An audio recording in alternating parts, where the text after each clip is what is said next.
மகளிரணி சகோதரிகளுக்கும் பத்திரிகை நண்பர்களுக்கும் தொண்டரணியை சேர்ந்தவர்களுக்கும் என் அன்பு சகோதர சகோதரிகளுக்கும் மேடையிலே வீற்றிருக்கும் அனைத்து நிர்வாகிகளுக்கும் என் உயிரினும் மேலான என் அன்பு கழக உடன்பிறப்புகளாகிய உங்கள் அத்தனை பேருக்குமே கர்த்தர் சார்பாக என் பணிவான வணக்கங்களை நான் தெரிவித்துக் கொள்கிறேன்.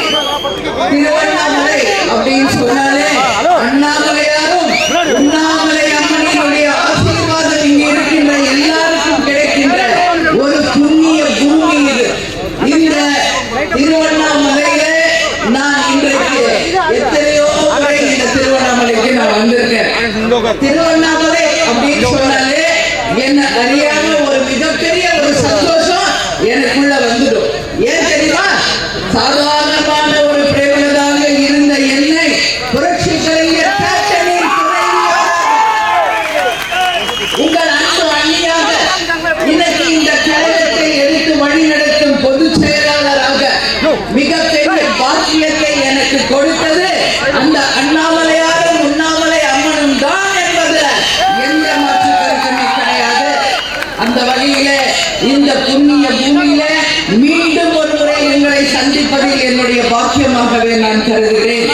திருவண்ணாமலை அப்படின்னாலே மூங்கில் துறைப்பட்டுல நான் இருந்த காலத்துல நம்ம கேப்டன் அவர்கள் இங்கு வந்து பொண்ணு பார்த்து என்னை உங்கள் அண்ணியாக தேர்ந்தெடுத்த இந்த புண்ணிய இடம். அதனால என் வாழ்நாளில் என்னுடைய உயிரோடு கலந்த ஒரு மாவட்டமாக நமது திருவண்ணாமலை அண்ணாமலையாரும் உண்ணாமலை அவரும் என்னைக்குமே இருப்பாங்க. கிரிவலத்திற்கு வந்திருக்கேன். எப்பொழுதுமே நான் இந்த தீபம் ஏற்றும் போது பல முறை வந்திருக்கிறேன். கோவிலுக்கு வந்திருக்கேன். நம்ம கட்சி விழாவுக்கு வந்திருக்கேன். எத்தனையோ முறை இந்த திருவண்ணாமலைக்கு நான் வந்திருக்கேன். அது மட்டும் கிடையாது, கேப்டன் அவர்கள் தேசிய முற்போக்கு திராவிட கழகம் என்கின்ற ஒரு கட்சியை ஆரம்பிக்க போகிறேன் என்று சொன்னதும் இந்த புண்ணிய பூமியில் அன்னைக்கு திரண்டிருந்த லட்சக்கணக்கான தொண்டர்கள் மத்தியில மதுரையிலே முதல் மாநாட்டை கூட்டி நமது கட்சியை நாம் ஆரம்பிக்க போகிறோம் என்று நமது தலைவர் அவர்கள் அறிவித்தது இதே திருவண்ணாமலையில தான் அப்படின்றத நான் இந்த பெருமையோட நினைவு கூற கடமைப்பட்டிருக்கிறேன். இன்னைக்கு திருவண்ணாமலையில உங்க எல்லாரையும் பார்க்கறது உண்மையிலேயே மகிழ்ச்சி. திருவண்ணாமலை அப்படின்னு சொன்னாலே பல சிறப்புகள் உண்டு. அந்த வகையில எனக்கு மிகவும் என்னுடைய உயிரோடு கலந்த ஒரு மாவட்டத்திற்கு நான் வந்திருக்கிறதுல மிக்க மகிழ்ச்சி. ஆனா அது ஒரு கண்டன பொதுக்கூட்டத்திற்கு வந்திருக்கிறேனே அப்படின்னு நினைக்கும் போதுதான் உண்மையிலேயே எனக்கு மனசு கஷ்டமா இருக்கு. இன்னைக்கு காலையில நான் 4 மணிக்கு எந்திரிச்சு அங்கிருந்து சென்னையிலிருந்து சரியாக 9:30 மணிக்கெல்லாம் நமது அண்ணாமலையார் கோவிலுக்கு வந்து கோவிலிலே வழிபட்டு கிரிவல பாதையிலே சென்று அந்த மலை சரிந்த பகுதிகளை நேரடியாக சென்று பார்த்து அங்கு உயிரிழந்த 7 குடும்பத்தை சேர்ந்தவர்களையும் நேரடியாக சந்தித்து தேசிய முற்போக்கு திராவிட கழகத்தின் சார்பாக ஆழ்ந்த இரங்கலை அந்த குடும்பத்துக்கு தெரிவித்துவிட்டு இன்றைக்கு தமிழ்நாட்டின் தலைகுனிவாக பேசக்கூடிய நமது தன்றாம்பட்டு கிட்ட போட்ட அந்த பாலம் இன்னைக்கு இடிந்து விழுந்து கிடக்கிறது. அந்த அவலத்தை போய் நேரடியாக பார்க்கும் பொழுது நேரு அவர்கள் சொன்னது போல என் கண்களில் தண்ணீர் வந்தது உண்மை. இது உண்மை. ஏன்னா இதை சொல்றேன்றதை புரிஞ்சுக்கணும். யாருடைய காசுல இன்னைக்கு ஏவா வேலு அவர்கள் அந்த பிரிட்ஜை போட்டார் என்ற கேள்வியை மக்களுக்கு அவர் பதில் அளிக்க தீர வேண்டும். ஏவா வேலு அவர்களே, உங்க சொந்த காசுலயே அந்த பிரிட்ஜை போட்டீங்க. கொஞ்சம் சிந்திச்சு பாருங்க. மக்களுடைய வரிப்பணம், இந்த மக்கள் வரிப்பணத்துல 14 கோடி செலவு செய்து ஒரு 2 மாசம் கூட நீங்க கட்ட பாலம் தாக்கு பிடிக்கிறீங்கன்னா அதுல எந்த அளவு லஞ்சமும் ஊழலும்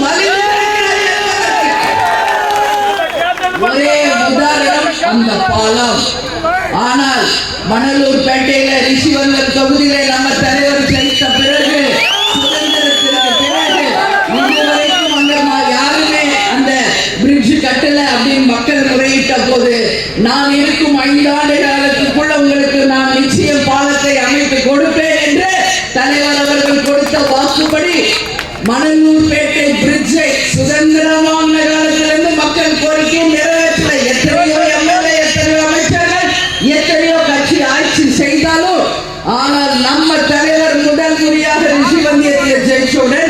அந்த வாக்கை நிறைவேற்றி இன்றளவும் 2011 கட்டினாரு. இன்னைக்கு 2025 நம்ம தலைவர் எப்படி கம்பீரமானவரோ, உண்மையானவரோ, மக்களுக்கானவரோ அதே பாணியில இன்னைக்கு அந்த பிரிட்ஜும் கம்பீரமாக லஞ்ச ஊழலுக்கு அப்பாற்பட்ட ஒரு நேர்மையான சின்னமாக மக்களுக்கான ஒரு பிரிட்ஜாக இன்றளவும் இருக்கிறது என்றால் அதுதான் நமது கேப்டன் அவர்கள் என்பதை இந்த நேரத்தில் உங்கள் அனைவருக்கும் சொல்ல நான் கடமைப்பட்டிருக்கிறேன். மணலூர்பேட்டை பிரிட்ஜ் மட்டும் இல்ல மக்களே, நீங்க ஒரு உன்னத தலைவரை தவற விட்டு விட்டீர்கள் என்பதை நான் மனவேதனையோடு உங்ககிட்ட பதிய வைக்கிறேன். என் மக்களே என் சொல்லி தமிழ்நாடு முழுக்க சென்று தொண்டையில ரத்தம் வரக்கூடிய அளவு மக்களுக்காக பேசி பேசி போராடி உங்களுக்காக ஏதாவது நல்லது செய்யணும்னு உழைத்த தலைவரை மக்கள் அன்னைக்கு புரிஞ்சுக்கல. இன்னைக்கு அவர் மறைந்த பிறகு கேப்டனா மாதிரி இன்னைக்கு யாரும் இல்லையே, நாங்க தவற விட்டுட்டோமே, தூக்கி எறிந்த போது அது கல்லுன்னு நினைச்சோம், ஆனா நாங்க தூக்கி எரிச்சது கோமேதகம், அது வைரம் அப்படின்றது இன்னைக்கு ஒரு சொந்த தங்கத்தை இன்னைக்கு நாம இழந்துட்டுமே என்று தினந்தோறும் கேப்டன் கோவிலுக்கு வருகின்ற ஆண்களும் பெண்களும் கண்ணீர் வடிப்பதை தினந்தோறும் நான் அங்கிருந்து மக்களை சந்தித்துக் கொண்டிருக்கிறேன். உங்க எல்லாத்தையும் நான் கேட்கறது ஒண்ணுதான், வாய்ப்பு ஒரு முறை வரும், தவறவிடக் கூடாது மக்களே. என் மக்களை தங்க தட்டில் வைத்து தாளாற்றுவேன் என்று சொன்ன ஒரே தலைவர் நமது கேப்டன் அவர்கள். என் தாய்க்குழந்தைகள், என் வீட்டு பொண்ணு, என் சகோதரிகள் கஷ்டப்படக்கூடாதுன்றதுனாலதான் பெண்கள் நாட்டின் கண்கள் திட்டம், வீடு தேடி ரேஷன் பொருள் வரும் என்று சொன்ன ஒரு உத்தம தலைவர் நமது கேப்டன் அவர்கள். ஒரு விஷயம் எனக்கு திருவண்ணாமலைக்கு வந்தாலும் ஞாபகத்துக்கு வரும். செம்மரக்கட்டை வெட்டி நம்ம தமிழ் மக்கள் ஆந்திரால போய் எப்படி எல்லாம் சித்திரவதைப்பட்டாங்க யோசிங்க. கொஞ்சம் மறக்க கூடாது. நம்ம அத்தனை பேர் செம்மரக்கட்டையை வெட்டினதுனால பல நாட்கள் ஜெயில அடைபட்டு எவ்வளவோ இன்னல்களை நம்ம தமிழர் நம்ம தோழர்கள் சந்திச்சாங்க. ஏன் அந்த அவலம்? வேலை வாய்ப்பு இல்லை. திருவண்ணாமலையில வேலை வாய்ப்பு இல்லாததுனால வேலை வாய்ப்பை தேடி பக்கத்து மாநிலத்துல போய் செம்மரக்கட்டையை வெற்ற ஒரு நிலைமையை ஏற்படுத்தியது இந்த ஆட்சியாளர்கள் தான். ஆனா வெறுகளை பொய் பேசி மக்களை ஏமாற்றுகின்ற ஆட்சியாளர்கள் மத்தியிலே நான் இருக்கிறேன், உங்கள் வீட்டு பையனாக நான் இருக்கிறேன், உங்களுடைய பாதுகாவலராக என்று சொல்லி பாதிக்கப்பட்ட ஒவ்வொரு செம்மரக்கட்டையை சேர்ந்த அந்த குடும்பங்களுக்கு நேரடியாக கேப்டனே சென்று நிதி உதவி வழங்கி அவர்களுடைய துயரிலே பங்கேற்று அன்னைக்கு உண்மையான தெய்வமாக ஒரு சாட்சியாக வாழ்ந்தவர் நமது கேப்டன் அவர்கள். இன்னைக்கு அந்த செம்மரக்கட்டையை வச்சு ஒரு படம் எடுத்திருக்காங்க. என்ன படம்? புஷ்பா 1 புஷ்பா 2 சொல்லி. ஆனா உண்மையான புஷ்பா நம்ம கேப்டன்.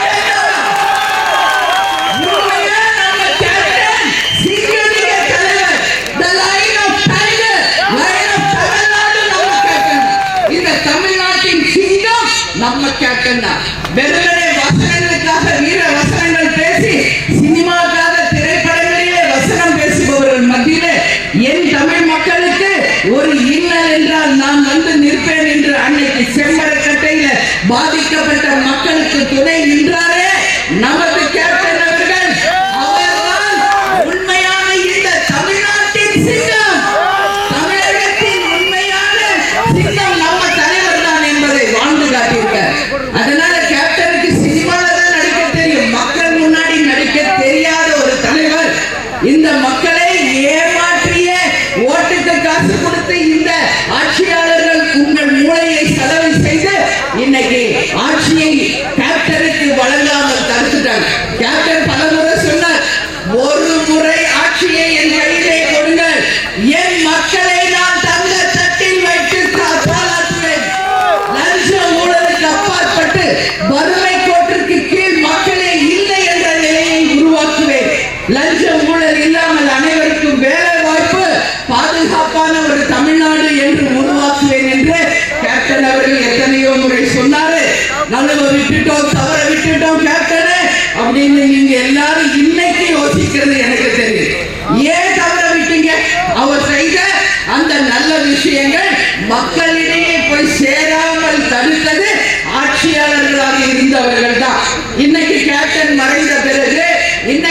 டிவில யூடியூப் சேனல்ஸ்ல தமிழ்நாடு முழுக்க உலகமே ஒருத்தரை பத்தி பேசுகிறா, அது நம்ம கேப்டனை பத்தி மட்டும்தான்.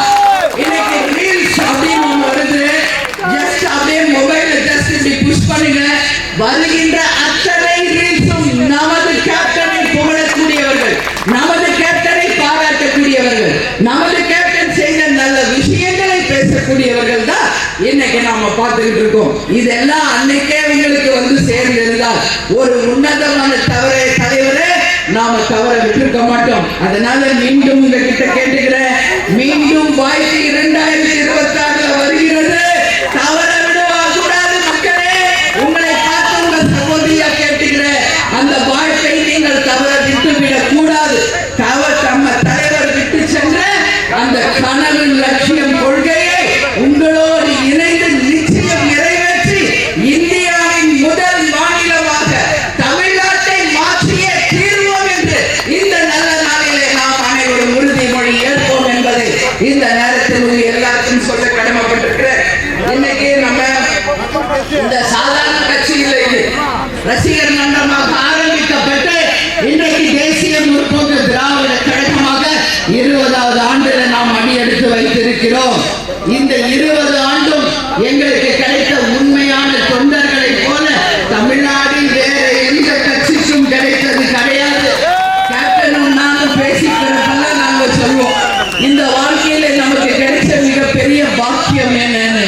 கேப்டனும் நானும் சொல்றத சொல்றேன், எங்கள் வாழ்க்கையில் எங்களுக்கு கிடைச்ச மிகப்பெரிய பாக்கியம் எங்கள் அன்பு தொண்டர்களாகிய நீங்கள் தான் தவிர வேற எதுவும் இல்லை என்பதை மீண்டும் உங்ககிட்ட நான் சொல்றேன்.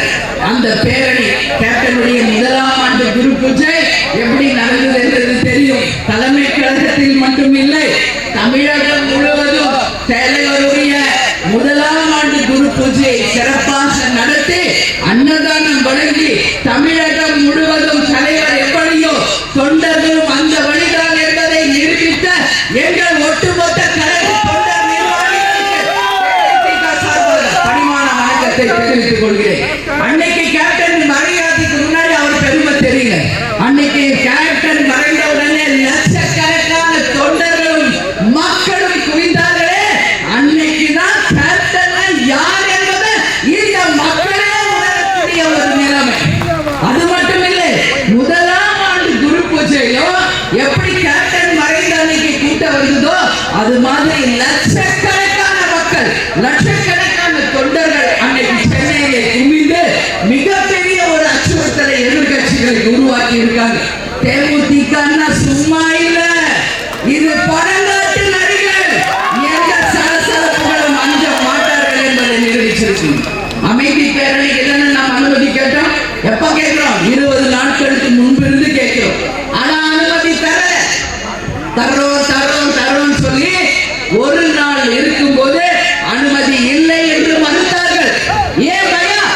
ஏன் கட்டளை பார்த்தா தேமுதிக பார்த்தா என்ன பயம் உங்களுக்கு? சவால்களையும் எதிர்நீச்சலையும் போட்டு வெற்றி பெற்ற கட்சி தேமுதிக. அதனால சொல்றேன், எந்த பூச்சாண்டிகளுக்கும் எங்களுடைய தொண்டர்கள் பயப்பட மாட்டாங்க. பேரணியை தடுக்கிறதுல நீங்க என்ன தடுத்தாலும் அங்கே நீங்க 1000 பேரை தடுத்தா 10,000 பேர் அங்க வந்து நிற்பாங்க. 10,000 பேரை தடுத்தீங்கன்னா 1,00,000 பேர் வந்து நிற்பாங்க. அதுதான் தேமுதிக என்பதை அன்றைக்கு நிரூபித்த நம் தொண்டர்களுக்கு இந்த நேரத்தில் நாம் நன்றி சொல்ல கடமைப்பட்டிருக்கிறேன். மழை வெள்ள பாதிப்புல திருவண்ணாமலை மிகப்பெரிய அளவுல பாதிச்சது. ஆனா நிவாரண நிதி 1 ரூபாய் கூட இந்த ஆட்சியாளர்கள் தரல. ஏன் தரல கேட்டா நிதி இல்லை என்று பொய் சொல்றாங்க. ஏன் நிதி இல்லை? அப்ப மக்கள் கிட்ட இருந்து வாங்குற வரி பணம் எங்க போச்சு? இன்னைக்கு விலைவாசி எங்க இருக்கிறது? இன்னைக்கு தமிழ்நாட்டில் இருக்கின்ற அத்தனை துறைகளிலும் ஆர்ப்பாட்டங்களும் போராட்டங்களும் தான் நடந்து கொண்டிருக்கிறது ஒழிய வேற என்ன இங்க நடந்துட்டு இருக்கு?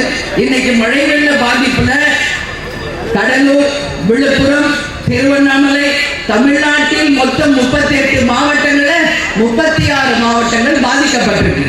ஆனா ஒரு கடலூருக்கும் விழுப்புரத்துக்கும் மட்டும் 1000-2000 கொடுத்து விட்டு மற்ற இடங்களில் எல்லாம் எந்த நிதியும் தராமல் வஞ்சித்த இந்த திமுக ஆட்சியை நம்ம திருவண்ணாமலை தொகுதி மக்கள் சார்பாக வன்மையாக இந்த நேரத்தில் எங்கள் கண்டனங்களை நாங்கள் தெரிவித்துக் கொள்கிறோம்.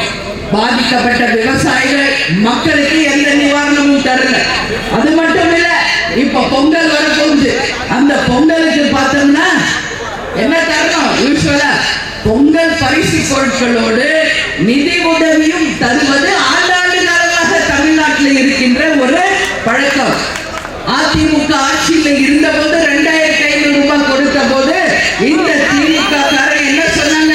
இருக்கிற விலைவாசியில 2500 பத்தாவது 5000 ரூபாய் வழங்க வேண்டும் என்று வாய்க்கூசாக பேசுறாங்க. இன்னைக்கு ஒரு 500 ரூபாய் கூட வக்கு இல்லாம ஒரு ஆட்சி நடந்து கொண்டிருக்கிறது. ஏன் ஒரு 2000 3000 ஏன் கொடுக்க கூடாதா? நீங்க சொன்ன மாதிரி 5000 கொடுக்கணும். நிதி இல்லைன்னு சொல்றீங்களே, என்ன நிதி இல்ல? உங்க குடும்பத்தில் இருக்கிற எல்லாரு பேருக்குமே நிதி இருக்கு.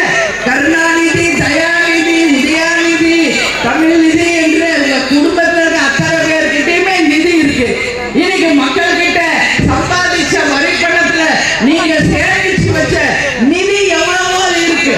உண்மையிலே தமிழக அரசுக்கு நிதி இல்லைன்னா இன்னைக்கு குறுநில மன்னர்கள் போல அமைச்சர்கள் 7வது வாட்டி நாங்க ஆட்சிக்கு வந்து பெருமைப்படுறீங்களே.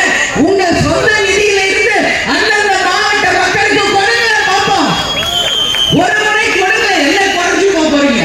கொடுப்பாங்களா? அவங்க கொடுப்பாங்களா? யாரும் கொடுக்க மாட்டாங்க.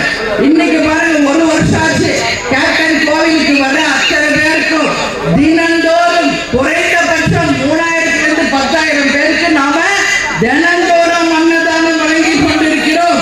திமுகவை சேர்ந்தவர்களே, நீங்கள் மக்களின் நண்பர்கள் தோழர்கள் சொல்றீங்க. உங்க அப்பாவை அடக்கம் பண்ணிருக்காங்களே, அங்க குறைந்தபட்சம் ஒரு 500 பேருக்கு தினம் சோறு போடுவீங்களா? நீங்க ஒரு 500 பேருக்கு ஏன் உங்ககிட்ட என்ன காசு இல்லையா, பணம் இல்லையா, பதவி இல்லையா? எல்லாம் இருக்கு. ஆனா கேப்டனை போலவும் கேப்டன் தொண்டர்களை போலவும் உங்களுக்கு மனசு கிடையாது. மக்களுக்கு உதவி செய்கின்ற எண்ணம் கிடையாது. ஒன் வே டிராபிக் அப்படின்னு சொல்லுவாங்க, கேட்டுக்கோங்கள. ஒன்னே கொடுங்க கொடுங்க கொடுங்க வாங்குவாங்களே ஒழிய திருப்பி கொடுத்த பழக்கமே திமுக கிடையாது என்பதை தலைவர் அவர்கள் எத்தனையோ முறை சொல்லியிருக்கார். லஞ்சத்தையும் ஊழலையும் வாங்கி வாங்கி வாங்கி கை அரிச்சு போயிருக்கு அவர்களுக்கு எல்லாம் அப்படின்னு நம்ம தலைவர் எத்தனையோ முறை சொல்லியிருக்காரு. எனவே பாதிக்கப்பட்ட மக்களுக்கு உடனடியாக இந்த கண்டன கூட்டத்தின் மூலம் சொல்ற பொங்கலுக்கான நிதி உடனடியாக வழங்க வேண்டும். விவசாய மக்களுக்கும் மழை வெள்ளத்தில் பாதிக்கப்பட்டவர்களுக்கும் உடனடி நிவாரணம் தரணும். மத்திய அரசு காசு தரலன்னு சொல்றீங்க. மத்திய அரசை நம்பிய நீங்க வாழ்ந்துட்டு இருக்கீங்க. நம்ம ஓட்டு போட்ட மக்கள் உங்களை நம்பி தான் ஓட்டு போட்டாங்க. அவங்க ஓட்டு மட்டும் வேணும், ஆனா அவங்களுக்கு வேண்டிய சலுகைகளை செய்யாமல் ஏமாற்றுகின்ற திமுக அரசுக்கு மக்களாகிய நீங்கள் வருகின்ற தேர்தலிலே நிச்சயமான பாடத்தை புகட்ட வேண்டும் என்று உங்க எல்லோரையும் பார்த்து நான் கேட்டுக்கொள்கிறேன். பாடத்தை புகட்டுவீங்களா? உங்களுக்கு நிதியை வழங்காத திமுகவுக்கு பாடத்தை புகட்டுவீர்களா?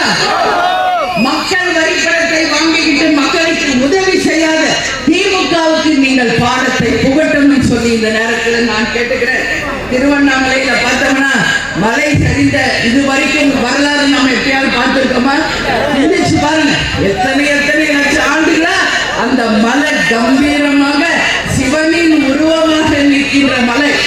எந்த நிலச்சரியும் அங்க வந்ததாக வரலாறே இல்லை. ஏன் இப்ப வருது? கலி முத்திருச்சு. அதர்மம் ஓங்கும் போது தர்மம் நிற்கும் சொல்லுவாங்க. இன்னைக்கு கலி முத்தினதுனாலதான் சிவனே அங்க வீட்டில் இருக்கிற அந்த மலையே இன்னைக்கு சரிந்து விழுகின்ற ஒரு அவலத்தை நாம பார்க்கிறப்போ ரொம்ப ரொம்ப மனசுக்கு கஷ்டமா இருக்குது எனக்கு. அதனால எங்கெல்லாம் அதர்மம் வருதோ அங்க தர்மம் தலைக்கும். நிச்சயம் மக்களுக்கு ஒரு விடிவு பெறட்டும் என்பதை இந்த நேரத்தில் உங்களுக்கு நான் சொல்ல கடமைப்பட்டிருக்கேன். அது மட்டும் இல்ல, இப்ப நம்ம பார்த்தோம்னா சிவகாசியில பட்டாசு வெடி விபத்து தினந்தோறும் நடந்தது. நிறைய பேர் செத்துட்டு தான் இருக்காங்க. ஆனா கேட்டா உடனே 2 லட்சம் 3 லட்சத்தை கொடுத்து முடிக்கிறாங்க. அதுவல்ல நிரந்தர தீர்வு. நிரந்தரமாக மக்களுக்கு பாதுகாப்பு தரணும். இன்னைக்கு திருவண்ணாமலையில் இருக்க எங்க கார்பரேஷன் தானே, இது ஒரு மாநகராட்சி தானே. இந்த மாநகராட்சியில ஏதாவது ஒரு தரம் உயர்ந்திருக்கா? உங்களுக்கு நல்ல தண்ணி வசதி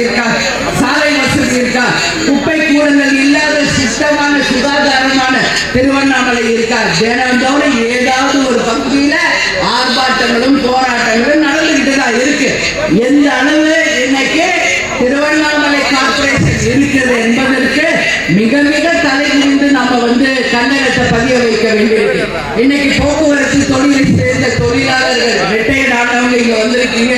உங்களுக்காக சென்னையில ஒரு ஆர்ப்பாட்டம் நடந்த போது உங்களுக்காக நேரடியாக சென்று குரல் கொடுத்தது தேசிய முற்போக்கு திராவிட கழகம் தான். ஓய்வு பெற்ற போக்குவரத்து தொழிலாளர்களுக்கு இந்த அரசு தர வேண்டிய டிஏவை உடனடியாக தர வேண்டும். இங்க கிரிவலம் நடக்குது, லட்சக்கணக்கான மக்கள் வராங்க. என்ன ஃபெசிலிட்டிஸ் இந்த அரசு பண்ணுது? போக்குவரத்துக்கு பிரச்சனை, இங்க சுத்தமா சுகாதாரமாக எதுவுமே இல்லை. இதெல்லாமே இந்த அவலங்களை நாம சொல்ல வேண்டிய ஒரு கட்டாயத்துல நாம இருக்கிறோம் என்பதை இந்த நேரத்தில் நான் தெரிவிச்சுக்கிறேன். அதே மாதிரி இப்ப நம்ம பக்கத்து ஸ்டேட் தான் பாண்டிச்சேரி. அவங்க மழை வெள்ளத்துல பாதிச்சவங்க ஒரு ரேஷன் கார்டுக்கு 2000 ரூபாய் தராங்க. ஏன் இவ்வளவு பெரிய ஸ்டேட்? சேர சோழ பாண்டிய பல்லவர்கள் ஆட்சி செய்த இவ்வளவு பெரிய தமிழ்நாட்டுல ஒரு 1000 ரூபாய் தமிழ்நாட்டில் பாதிச்ச மக்களுக்கு தர முடியலன்னா இந்த ஆட்சி முற்றிலும் தோல்வி ஆட்சி என்பதை மக்களே சொல்லக்கூடிய அளவு ஒரு கேவலமான ஒரு ஆட்சியாக தான் இந்த ஆட்சி நடந்து கொண்டிருக்கிறது. இங்க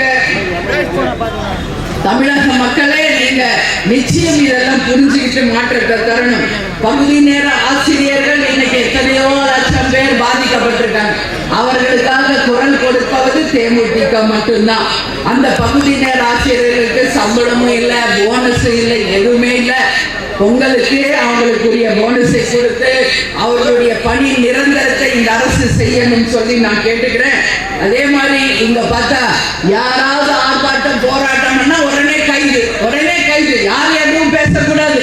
மகளிர் அணி கைது. அண்ணா யூனிவர்சிட்டியில நடந்த பாலியல் வன்கொடுமை யாராவது பேசினா உடனே கைது. என்ன மினி எமர்ஜென்சியா இங்க நடக்குது? அடக்குமுறை சட்டம் இங்க நடக்குது. வாக்களித்த மக்களுக்கு கேள்வி கேட்கின்ற உரிமையும் நிச்சயமாக இருக்கிறது. இதே நீங்க எதிர்கட்சியா இருந்தப்ப இந்த மாதிரி நடந்ததுல என்ன கூத்தடிச்சிருப்பீங்க, என்ன ஆர்ப்பாட்டம் பண்ணிருப்பீங்க. இன்னைக்கு எதிர்கட்சிகள் நாங்க கேள்வி கேட்கிறப்ப அரசியல் ஆக்குறீங்கன்னு சொல்றாங்க. நீங்க என்ன அரசியல் ஆக்காம வேற என்ன நீங்க மட்டும் செய்வீர்கள் என்ற கேள்விக்கு பதில் சொல்லணும். எனவே நிச்சயமாக பகுதி நேர ஆசிரியர்களுக்கும் இந்த அரசு செய்ய வேண்டிய எல்லா நல்ல விஷயத்தையும் செய்யணும் சொல்லி நான் கேட்டுக்கிறேன். அதே மாதிரி இங்க இருக்கின்ற கூட்டணி கட்சியை சேர்ந்தவங்க திமுக கூட்டணியில் இருக்கும் தைரியமா போய் கேளுங்க. ஆளுங்கட்சியில கூட்டணி இருக்கிறதுக்காக தலைவர் சொல்ற மாதிரி ஜாலா அடிச்சுட்டு இருக்காங்க. அது எப்படி கேரளா ஜாலா அடிக்கிறீங்க? உங்களுக்கு வெக்கமா இல்லையா? கூட்டணி கட்சியில் இருக்கிறவங்களுக்கு இதே மாதிரி எதிர்கட்சியாக என்ன பேச்சு பேசுறீங்க? ஏன் எல்லாம் வாய்மொழி கொட்டி போங்க அங்க அடைந்து கிடைக்கிறீங்க? கூட்டணியை விட்டு அனுப்பிடுவாங்களா? அடுத்து நம்மளுக்கு சீட்டு கிடைக்காதா என்று சுயநல அரசியலை செய்து கொண்டிருக்கும் அத்தனை கூட்டணி கட்சியை சேர்ந்தவர்களுக்கும் இந்த கூட்டணி இந்த கூட்டத்தின் மூலியாக நிச்சயம் என்னுடைய வன்மையான கண்டனங்களை நான் தெரிவித்துக் கொள்கிறேன். அது மட்டும் கிடையாது. அதே மாதிரி இங்க பார்த்தோம்னா இங்க இருக்கிற அத்தனை அமைச்சர்களும் குறுநில மன்னர்களாக முடியாட்சியை நடத்திட்டு இருக்காங்க. மக்களுக்கு தர வேண்டியதை அவங்க தரணும் சொல்லி நான் கேட்டுக்கிறேன். எல்லா மக்களுக்கும் உரிய அந்த தொகையை நிச்சயம் தரணும். தினந்தோறும் மக்களுக்கு இந்த ஆட்சி வாக்குறுதி, தேர்தல் வாக்குறுதி கொடுத்தது போல அந்த வாக்குறுதிகளை நிச்சயம் இந்த அரசு நிறைவேற்ற வேண்டும். எது கேட்டாலும் நாங்க ஆட்சி கொண்டோம்னு அது செய்யறோம், இதை செய்யறோம் சொல்லிட்டு இப்ப 4வது வருஷம் ஆட்சி இன்னும் எதுவுமே செய்யல. எங்கேயாவது வேலை வாய்ப்பு இருக்கா? எதுவும் இல்லை. தமிழ்நாட்டில் இருக்கிறது என்ன? ஒண்ணு டாஸ்மாக், ஒண்ணு கள்ளச்சாராயம், இல்லைன்னா போதை, இல்லைன்னா பாலியல் வன்கொடுமை, இல்லைன்னா லஞ்ச ஊழல், இல்லைன்னா கட்ட பஞ்சாயத்து. இதுதான் நடந்துட்டு இருக்கு. இன்னைக்கு படிக்காத இளைஞர்களுக்கு வேலை வாய்ப்பு கிடைச்சதா? இன்னைக்கு யோசிச்சு பாருங்க. முதல்வர்கிட்ட கேட்டா இன்னைக்கு வெளிநாட்டுக்கு போறோம், முதலீடுகளை ஈர்த்து கொண்டு வரோம். என்ன முதலீடு ஈர்த்து கொண்டு வந்தீங்க? எங்கேயாவது தமிழ்நாட்டில் ஒரு உதாரணத்தை காமிங்க பார்ப்போம். எங்கேயாவது தொழிற்சாலைகள் அமைச்சீங்களா? யாருக்காவது ஒரு 10,000 பேருக்கு வேலை கொடுத்தீங்களா? நீங்க வெள்ளை அறிக்கை தரணும்.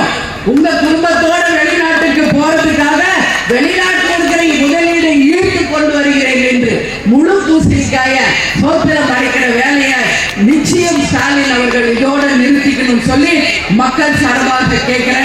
அது மட்டும் இல்லை, இங்க டாஸ்மாகும் போதையும் பெத்தமிட்டமையும் போன்ற கலாச்சாரம் போகணும். பாலியல் வன்கொடுமையை ஒழியணும். பெண்களுக்கு பாதுகாப்பு நிச்சயம் இந்த அரசு ஏற்படுத்தணும். சட்டம் ஒழுங்கு தள்ளி சிரிக்குது. அந்த சட்டம் ஒழுங்கை நிச்சயம் இந்த அரசு பாதுகாக்க வேண்டும். ஏன் சொல்றேன்னா, நிச்சயமாக இனிமேல பாலியல் வன்கொடுமை செய்பவர்களுக்கு உச்சபட்ச தண்டனையாக தூக்கு தண்டனையை தர வேண்டும். அப்பதான் இதுக்கு ஒரு முழு முற்றுப்புள்ளி வைக்க முடியும். ஒரு சின்ன பள்ளிக்கூடத்தில் படிக்கிற மாணவியிலிருந்து பல்கலைக்கழகத்தில் படிக்கின்ற மாணவி வரைக்கும் யாருக்கும் பாதுகாப்பு இல்லைன்னா இது என்ன ஆட்சி? தலைக்குடிவான ஒரு ஆட்சி நடக்குது. பெண்களுக்கு யார் ஒருவர் பாதுகாப்பை தராங்களோ அந்த ஆட்சி தான் சிறந்த ஆட்சி என்பதை வருங்காலத்தில் நாம் அனைவரும் ஒன்று சேர்ந்து நிரூபிப்போம் என்பதை இந்த நேரத்தில் உங்களுக்கு நான் சொல்ல கடமைப்பட்டிருக்கிறேன். சட்டம் ஒழுங்கு சீர்கேட்டை சரி செய்யணும். ஒரு பெண்ணை காதலிக்கலன்னு சொல்லி ரயில்ல இருந்து தள்ளி விட்டார் ஒருத்தர், சதீஷ் சொல்லி. சத்யா என்ற பெண்ணை ட்ரெயின்ல இருந்து தள்ளி கொலை பண்ணார். ஆனா இன்னைக்கு அவருக்கு என்ன தண்டனை கிடைச்சிருக்கு? தூக்கு தண்டனை கொடுத்திருக்காங்க பெண்களுடைய கோர்ட்ல. அந்த மாதிரி இனிமேல் யாரும் பெண்களுக்கு பாலியல் வன்கொடுமை செய்தால் நிச்சயம் தூக்கு தண்டனையை தர வேண்டும் என்று ஒட்டுமொத்த தாய்க்குலங்களின் சார்பாக இன்னைக்கு உண்ணாமலையாரின் முன்னாடி இருந்து நான் அதை கேட்டுக்கொள்கிறேன். அதே மாதிரி போக்குவரத்து தொழிலாளர்களுக்கு நிச்சயமாக அவர்களுக்கு தர வேண்டியதையும் ஓய்வூதியத்தையும் அதே மாதிரி எல்லோருக்கும் எல்லா நல்லதையும் இந்த அரசு செய்யணும் சொல்லி நான் கேட்டுக்கிறேன். அது மட்டும் இல்லை, இங்க